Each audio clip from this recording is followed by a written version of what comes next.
नमस्कार, आपके अपने दिल से रोहित चैनल में मैं रोहित शर्मा आप सबका दिल से स्वागत करता हूं। दोस्तों, अभी हाल ही में कांग्रेस पार्टी के वरिष्ठ नेता जयपुर नगर निगम की पूर्व महापौर ज्योति खंडेलवाल ने जिस तरह से भारतीय जनता पार्टी को ज्वाइन किया है और भारतीय जनता पार्टी को ज्वाइन करने के तुरंत बाद उन्होंने राजस्थान सरकार के कैबिनेट मंत्री और जयपुर कांग्रेस के वरिष्ठ नेता महेश जोशी पर ज़बरदस्त तरीके से हमला बोला है, तो उससे ऐसा लगता है कि बदले की आग की भावना ज्योति खंडेलवाल के दिल में अब भी ज़बरदस्त तरीके से भभक रही है। अब वे भारतीय जनता पार्टी में रहकर कांग्रेस पार्टी के जयपुर कांग्रेस पार्टी के जो नेता हैं, उन्हें कुछ सबक सिखाने की तैयारी में वे अब खुद को तैयार करने में जुट गई हैं। देखिए, ज्योति खंडेलवाल शायद अब वो उन दिनों को भी याद कर रही हैं जब 2019 में उन्होंने जयपुर लोकसभा सीट से कांग्रेस के टिकट पर चुनाव लड़ा था। हालांकि कांग्रेस पार्टी ने उन्हें टिकट दिया, लेकिन उस समय यानी कांग्रेस पार्टी के जो मौजूदा उस समय के जो विधायक थे,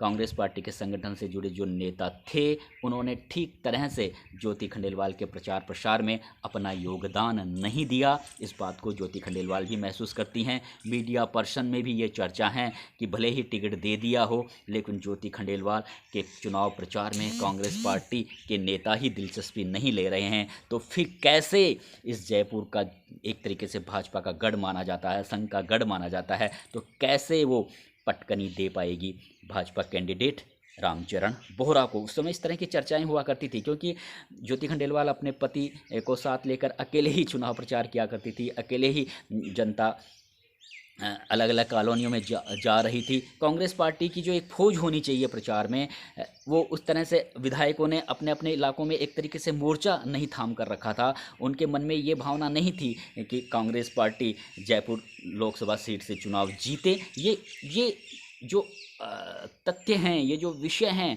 उस समय मीडिया में भी मीडिया पर्सन आपस में चर्चा करते रहते थे और खुद ज्योति खंडेलवाल भी ये जानती थी कि उन्हें एक सोची समझी रणनीति के तहत एक तरीके से उन्हें हराने की कोशिश की, उनकी राजनीतिक हत्या करने की कोशिश की। इसलिए उन्होंने लोकसभा चुनाव के बाद ही ये सोच लिया था कि कांग्रेस पार्टी में उनका जो पॉलिटिकल कैरियर है वो आगे नहीं बढ़ सकता। एक तरीके से अगर वह लंबे समय तक कांग्रेस पार्टी में रहेगी तो वो एक तरीके से बिल्कुल साइड लाइन हो जाएगी और जयपुर की जनता भी उन्हें भूल जाएगी। जबकि वे जयपुर की महापौर रह चुकी हैं, लोकप्रिय महापौर हो चुकी हैं, वैश्य समाज में उनकी बहुत अच्छी इमेज है, लेकिन इस सब के बावजूद भी उन्हें कांग्रेस पार्टी में वे अपने वर्चस्व की लड़ाई लड़ रही थी।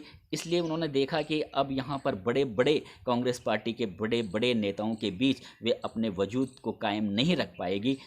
इसी बात से वो थोड़ा सा परेशान होकर उन्होंने भाजपा को ज्वाइन किया। देखिए, वैसे तो 2009 तक सब कुछ ठीक था। कांग्रेस पार्टी के जो जयपुर शहर कांग्रेस पार्टी के नेताओं से भी उनका तालमेल बैठ रहा था, लेकिन 2009 में जब जयपुर की जनता की ओर से प्रत्यक्ष रूप से वोटिंग के तहत जब ये पहली महापौर बनी जयपुर की, उसके बाद से जिस तरह से उन्होंने जयपुर नगर निगम में अधिकारियों के भ्रष्टाचारों की बात उन्होंने ज़ोर शोर से उठाई, अधिकारियों की अनियमितताओं की, और वो जिस तरह से घालमेल किया करते थे, ये सारे उन्होंने एक तरीके से कागजात इकट्ठे करके और भ्रष्टाचारों के बड़े बड़े मामलों का उन्होंने मीडिया में भी खुलासा किया। लेकिन कार्रवाई सरकार की ओर से होनी हो, वो बार बार मुख्यमंत्री अशोक गहलोत, उस समय अशोक गहलोत ही दूसरी बार राजस्थान की शासन की बागडोर संभाले हुए थे, वे कई बार अशोक गहलोत के पास भी गई, लेकिन उनकी सुनवाई नहीं हो रही थी। उन्हें लग रहा था कि मैं कांग्रेस पार्टी की मेयर हूँ और मेरी ही सुनवाई नहीं कर रही है कांग्रेस पार्टी की सरकार। तो उस समय से ही,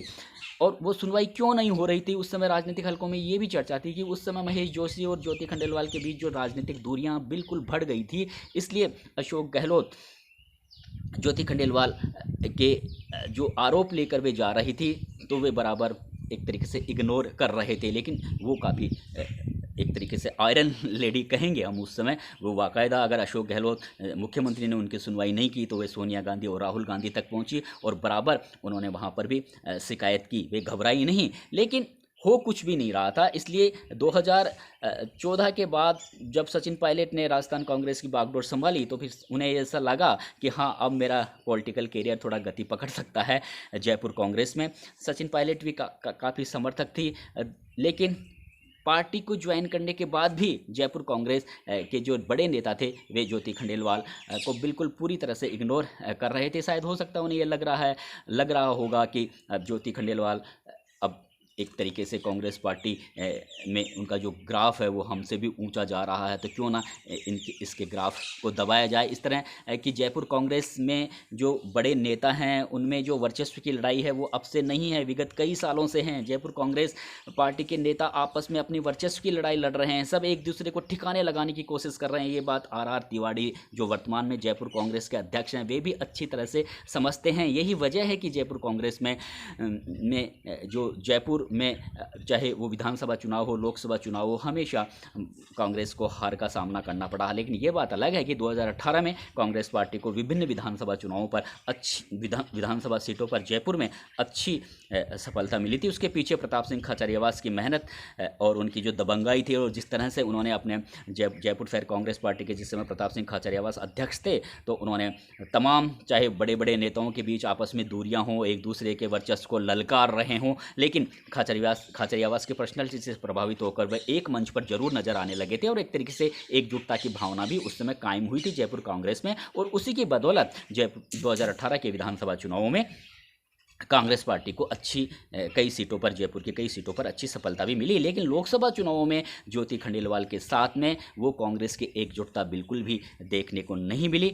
ठीक उसी तरह से जिस तरह से खाचरियावास, जब प्रताप सिंह खाचरियावास ने भाजपा छोड़कर कांग्रेस पार्टी को ज्वाइन किया था तो उस समय जयपुर कांग्रेस पार्टी के नेता ही नहीं बल्कि कांग्रेस पार्टी के कई बड़े लीडर ये नहीं चाहते थे कि प्रताप सिंह कांग्रेस पार्टी में शामिल हो। इसलिए जैसे ही उन्होंने कांग्रेस पार्टी ज्वाइन की तो एक तरीके से कांग्रेस पार्टी में राजनीतिक हत्या के उद्देश्य से जानबूझकर प्रताप सिंह खाचरियावास को जयपुर शहर सीट से लोकसभा का टिकट दिया गया कांग्रेस पार्टी की ओर से। और फिर उन चुनावों में भी यही देखा गया कि प्रताप सिंह को अकेला छोड़ दिया गया। कांग्रेस पार्टी के जो स्थानीय नेता थे, बड़े लीडर थे, वे प्रताप सिंह खाचरियावास के चुनाव प्रचार में शामिल नहीं हुए। हालांकि अंतिम दिनों में अशोक गहलोत ने एक जरूर रोड शो करके ये दिखाया था कि हाँ मैं उतर चुका हूं, लेकिन तब तक काफ़ी देर हो चुकी थी। कहने का मतलब प्रताप सिंह खाचरियावास का जो हश्र राजस्थान जयपुर कांग्रेस पार्टी के जो नेता उस समय करना चाहते थे, हालांकि उनका जो मंसूबे थे उस समय कामयाब नहीं हो पाए। और खाचरियावास एक दबंग नेता है, जयपुर की पब्लिक में उनका काफ़ी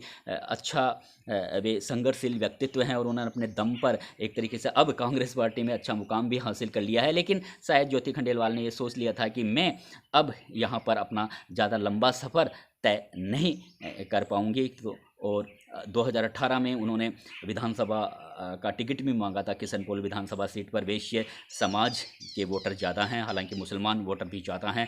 जबकि 2013 के विधानसभा चुनाव में अमीन कागजी को टिकट दिया था कांग्रेस पार्टी ने, वे कांटे की टक्कर में मोहनलाल गुप्ता से हारे थे। उसके बाद में 2018 में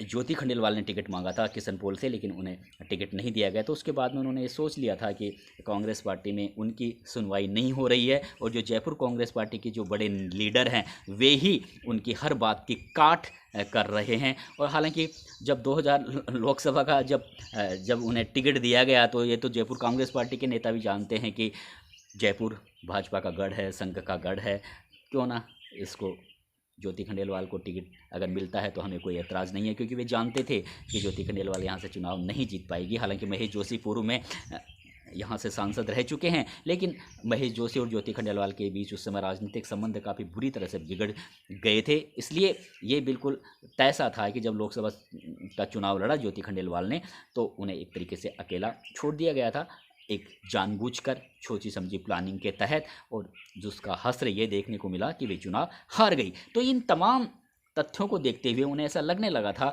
कि जो जयपुर कांग्रेस पार्टी के जो नेता हैं वे उन्हें आगे नहीं बढ़ने देंगे कांग्रेस पार्टी में। तो इसी बात को उन्होंने दिल से महसूस किया और जब ये देख लिया कि अब उनकी राहें कांग्रेस पार्टी में बहुत कठिन हो गई है और फिर वे अब इस बार भी वे एक तरीके से किशनपोल से उन्होंने दावेदारी पेश की थी टिकट की, लेकिन इस बार भी उन्हें टिकट नहीं मिला।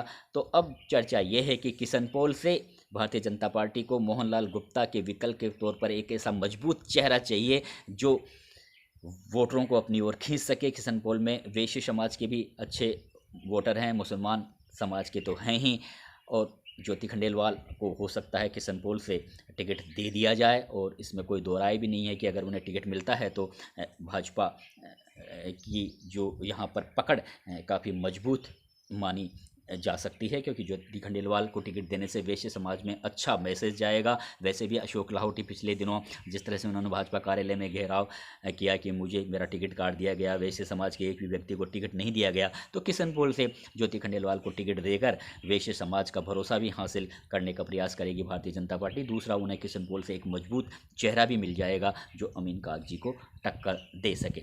नमस्कार दोस्तों।